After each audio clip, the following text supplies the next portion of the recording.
इस वक्त यूपी सरकार की तरफ से कोरोना को लेकर प्रेस कॉन्फ्रेंस की जा रही है, उन्हें सुनते हैं।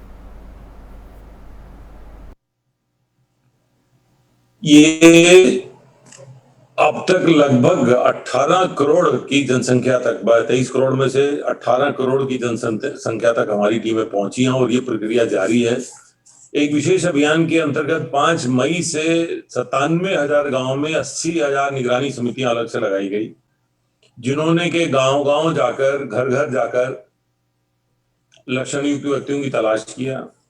जहां अगर कहीं किसी को बुखार या खांसी था, उसको भी मुफ्त में दवाई दी। लगभग 15 लाख से अधिक मेडिकल किट बांटे गए।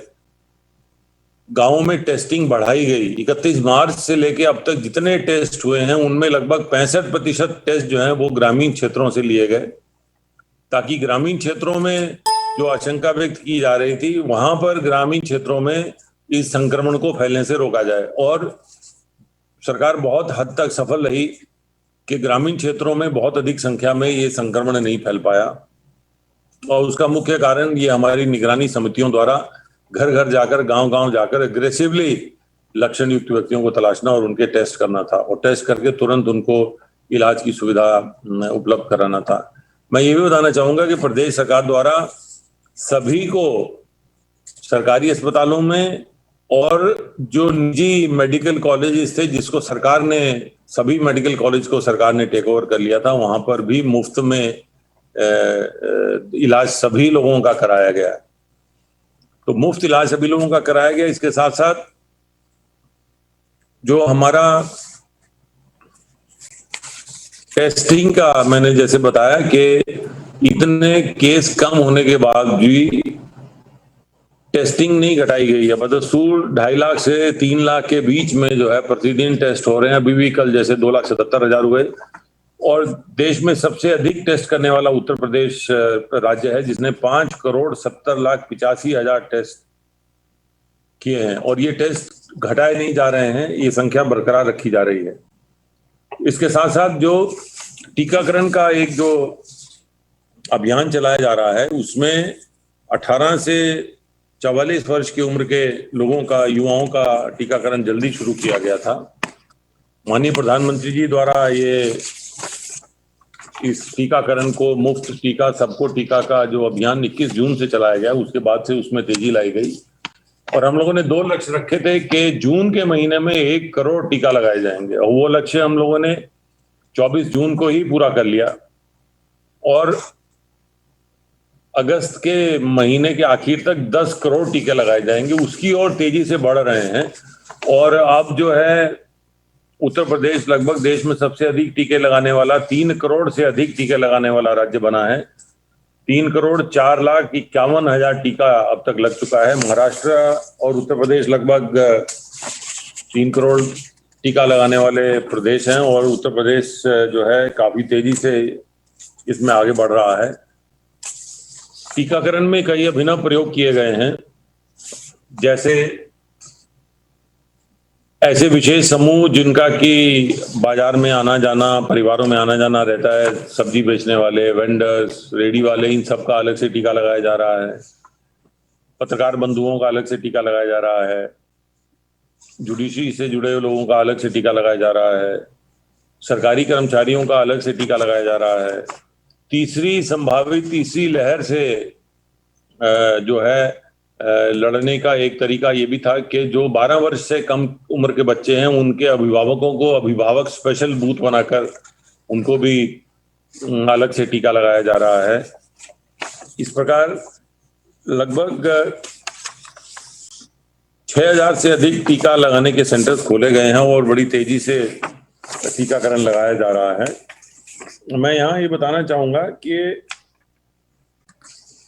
प्रदेश सरकार द्वारा ये टीकाकरण की जो तेजी से व्यवस्था की जा रही है, वो एक इस रणनीति का हिस्सा है। यहाँ ये भी बताना आवश्यक है कि जहां एक और प्रदेश सरकार तीसरी लहर की तैयारी के लिए पीकू बेड्स स्थापित करा रही है मेडिकल कॉलेजेस में, और 5,800 से अधिक पीकू के बेड तैयार हो गए हैं विभिन्न सरकारी व निजी मेडिकल कॉलेजेस में पूरे प्रदेश में।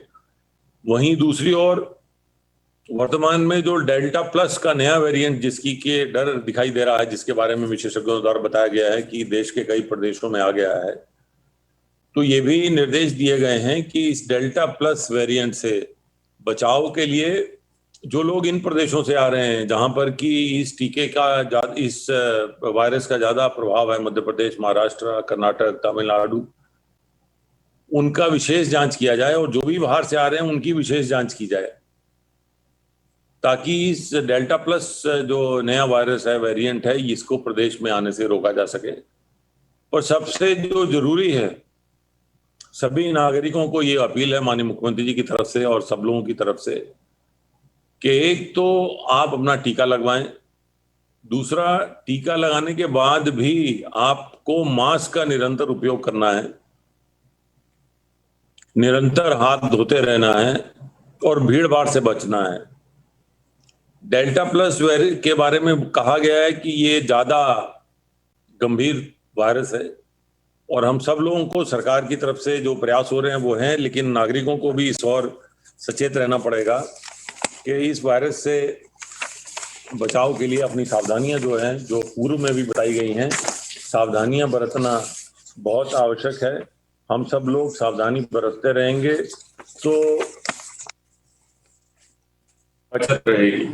मैं यहाँ ये भी बताना चाहूंगा कि प्रदेश सरकार द्वारा कोरोना के संक्रमण के समय में जो कोरोना कर्फ्यू लगाया गया था, उससे प्रभावित परिवारों की समुचित सहायता की जा रही है। माननीय प्रधानमंत्री जी का जो प्रधानमंत्री गरीब अन्न कल्याण योजना है, उस योजना के अंतर्गत सभी को मुफ्त राशन दिया गया है। उसके साथ साथ प्रदेश सरकार द्वारा भी लगभग 3.28 करोड़ ऐसे परिवारों को जिनको प्रधानमंत्री गरीब अन्न कल्याण योजना में भी राशन दिया गया, उनको भी जो है वो 5 किलो प्रति कार्ड होल्डर, प्रति सदस्य जो राशन दिया गया है, ये सारा फ्री में राशन दिया जा रहा है। और माननीय प्रधानमंत्री जी द्वारा की गई घोषणा के अनुसार नवंबर तक ये राशन सबको निःशुल्क दिया जा रहा है। इसके साथ साथ ऐसे परिवार जो कि डेली वेजेस से अपना गुजारा करते थे, रेडी वाले, पटरी वाले, खोमचे वाले, ठेले वाले, नाई मजदूर, इन सबको भी 1-1 हजार रुपए प्रति परिवार, प्रति माह इनको हस्तांतरित किया जा रहा है। प्रदेश में काम करने वाले सभी रजिस्टर्ड श्रमिकों के खातों में भी 1-1 हजार रुपए, असंगठित क्षेत्र के श्रमिकों को भी ये धनराशियां शीघ्र इनको ट्रांसफर किया जाएगा, ताकि ऐसे सभी गरीब परिवारों को जिनको कि कोरोना के समय में किसी प्रकार की रोजी रोटी में कठिनाई आई है, उनको समुचित सहायता प्रदेश सरकार दे सके।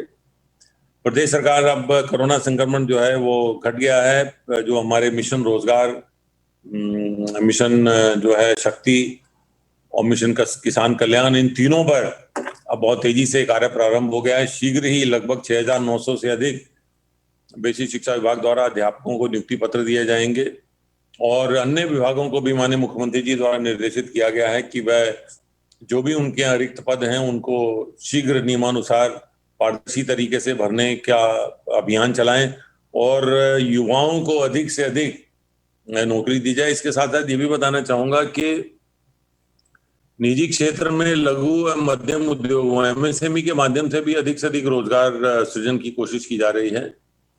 अभी 23 तारीख को माननीय मुख्यमंत्री जी के कर कमलों से 31,200 से अधिक इकाइयों को लगभग 2,500 करोड़ से अधिक के लोन वितरित किए गए। इन 31,000 इकाइयों से कम जो है वो 2 लाख से अधिक लोगों को रोजगार के अवसर मिलेंगे। ये प्रक्रिया तेजी से बढ़ाई जा रही है। पिछले 4 साल में लगभग 1.5 करोड़ से अधिक युवाओं को निजी उद्योगों में रोजगार के अवसर उपलब्ध कराए गए हैं। इसके साथ साथ लगभग 4 लाख से अधिक युवाओं को सरकारी नौकरियां दी गई हैं। ये व्यवस्था तेजी से इसे और आगे बढ़ाया जा रहा है। इस वर्ष भी जो है वो लक्ष्य हमने 35 लाख इकाइयों को अधिक से अधिक लगभग 70,000 करोड़ के ऋण देने का लक्ष्य रखा है और इसके माध्यम से एक बड़ी संख्या में युवाओं को रोजगार के अवसर प्रदान किए जाएंगे। कोरोना संक्रमण के बावजूद प्रदेश सरकार द्वारा किसानों के हित में न्यूनतम समर्थन मूल्य पर गेहूं की खरीद की गई है और ये लगभग 56 लाख मीट्रिक टन से अधिक गेहूं की खरीद की गई है, जो कि पिछले वर्ष इसी समय खरीदे गए गेहूं से दुगनी है।